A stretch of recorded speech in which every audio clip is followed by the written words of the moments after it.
हम as a society तब fail हो जाते हैं जब यूपी स्टेट बोर्ड की टॉपर प्राची निगम ये कहती है कि काश मैंने टॉप ही नहीं किया होता, क्योंकि उसकी अपीयरेंस की वजह से सोशल मीडिया पर कुछ बहुत ही बेहुदे लोगों द्वारा उसे बहुत ज्यादा ट्रोल किया जाता है। तो जहां हम एक तरफ ये सिखा रहे हैं कि तुम कॉन्फिडेंट बनो, सेल्फ लव की बात कर रहे हैं, सेल्फ एक्सेप्टेंस की, तुम जैसे हो बेहतर हो, साथ ही साथ शायद अब हमें ऐसा भी सिखाने की जरूरत है कि दूसरे की मनोस्थिति को भी समझो।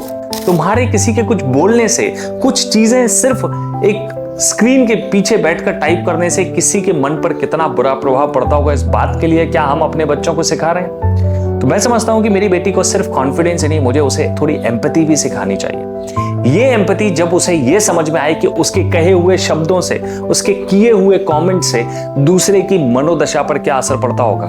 कि आज एक बेटी टॉप करने के बाद में, अव्वल आने के बाद में वो कह रही काश मेरे साथ ये हुआ ही ना हुआ होता।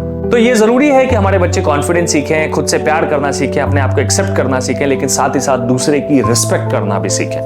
But actually we are failing as a society जब हम दूसरों की कदर ही नहीं कर रहे हैं, हम यही नहीं समझ पा रहे हैं कि उन पर क्या गुजर रही है। Think about it.